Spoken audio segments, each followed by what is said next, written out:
Hey guys, I want to talk about one of my favorite stocks and favorite companies, and that's Microsoft. Their 52-week high is $190.70. Their 52-week low is $119.01. Their 1-year gain is 34.17%. Their 3-month gain is 8.28%. And their current market cap stands at $1.33 trillion. So Microsoft was founded by Bill Gates and Paul Allen in 1975. And its current headquarters are in Redmond, Washington, about a 20-minute drive from Seattle. So everyone watching this has probably had some kind of experience with a Microsoft product at some point in their lives, whether they know it or not. In this section, we're going to talk about Microsoft's acquisitions and stakes. Now, Microsoft's first acquisition took place in 1987, just 1 year after going public in 1986. Since, Microsoft has acquired 225 companies. Many you probably haven't heard of, and many you may be familiar with, like Hotmail, Yammer, Skype, Nokia's mobile phone division, SwiftKey, mobile app developer platform Xamarin, LinkedIn, and GitHub. Now, Microsoft has also purchased stakes in 64 companies, like Facebook, Apple, AT&T, WebMD, Best Buy, Audible.com, USA Networks, and Singapore-based Uber competitor Grab. Let's talk about some highlights from 2019 compared to 2018. Their commercial cloud revenue rose by 43% to $38.1 billion. Their LinkedIn revenue increased by 28%.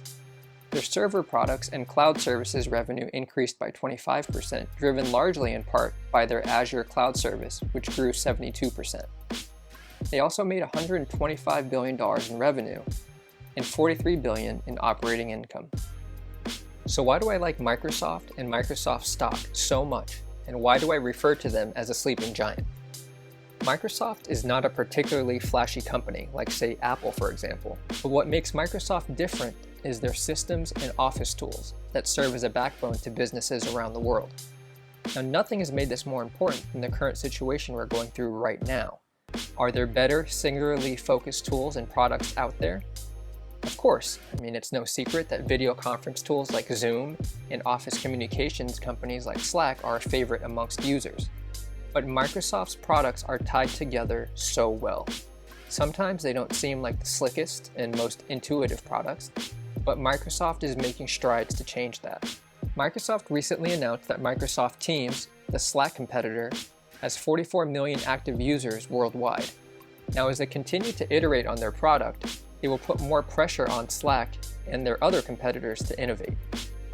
It wouldn't be a surprise to see if Zoom is directly in their crosshairs, and it could be any day now when we see a huge Skype update.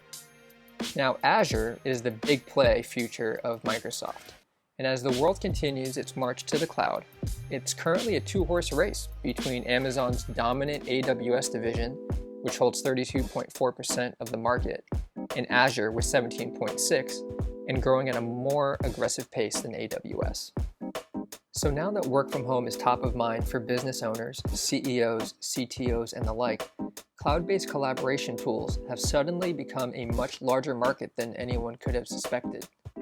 As much of the world continues to work from home, cloud-based service providers are racing to improve their tools. And after we get out of this, these companies will continue to iterate and innovate as work from home becomes more and more of a viable option for companies and their employees. So these are just some of the reasons why I believe that Microsoft is a great play at any time. And until next time, stay safe, keep on investing, and let's talk stocks.